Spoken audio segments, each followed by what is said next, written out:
Olá, tudo bem com você? Eu gostaria de compartilhar uma história com você. Certa vez, um jovem aventureiro ficou sabendo que em uma determinada montanha distante existia uma planta muito linda. E então, aquele jovem, como ele era um grande aventureiro, ele decide ir em direção àquela montanha. Mas era uma montanha muito distante, ficava 2 dias de caminhada de onde ele morava. Mas ele decide ir, porque ele queria encontrar aquela planta linda. Então aquele jovem vai. E no meio do caminho começa a chover.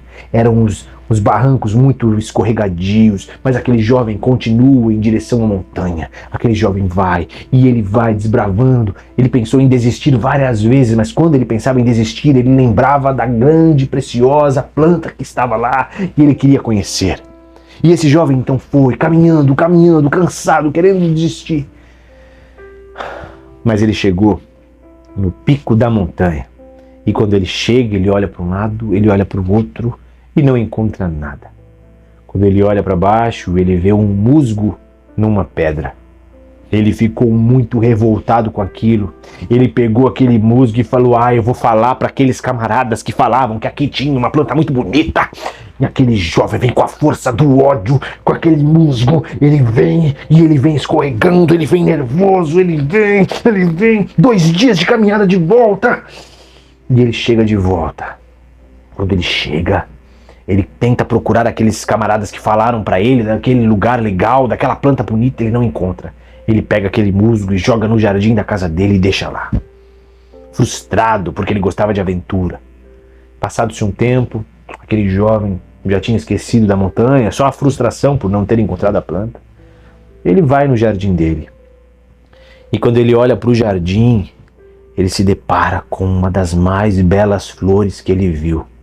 Aquele musgo brotou. E através daquele musgo nasceu uma linda flor.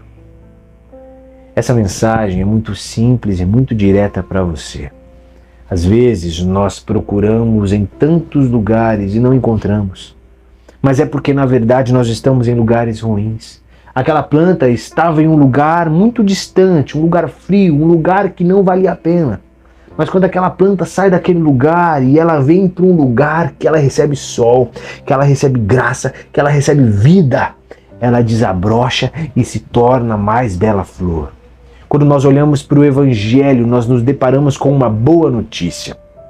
A palavra de Deus diz em João 3,16 que Deus amou o mundo de tal maneira que deu o seu único Filho, para que todo aquele que nele crer não pereça, mas tenha vida eterna. Por vezes nós caminhamos perdidos para um lado e para o outro, achando que a nossa vida não tem sentido, achando que nós somos apenas um musgo, achamos que nós somos isso, que não somos nada. Mas quando nós nos encontramos diante do Senhor e Salvador das nossas almas, Jesus, nós começamos a contemplar aquilo que Ele faz em nós. E nós que até então éramos como uma lama, nós somos co-herdeiros de Cristo. Nós recebemos a vida de Deus, nós recebemos a presença de Deus, e aquilo que era morte se transforma em vida, e então aquilo que não tinha expectativa ganha não só expectativa terrena, mas uma expectativa de eternidade. O que eu digo para você é: talvez você se encontre como um musgo sem perspectiva. O que eu digo para você é: experimente se posicionar em Jesus, experimente viver uma vida em adoração a Jesus. Você vai ver a sua vida ganhando forma, sentido, e você então vai entender porque até então nunca deu certo a tua vida, mas nele você não vai dar certo, mas Ele dará certo na tua vida, porque Ele é a certeza de uma vida certa. Então descansa o teu coração no Senhor. Se você tiver algum pedido de oração e quiser deixar aqui nos comentários ou me mandar no particular, pode ter certeza que estarei em oração pela tua vida, pela tua família, pela tua casa. Mas acima de tudo, entenda que você deve orar, você deve buscar o Senhor, você deve clamar a Ele, porque Ele é galardoador, ou seja, é abençoador daqueles que o buscam. Que Deus te abençoe grandemente em nome de Jesus.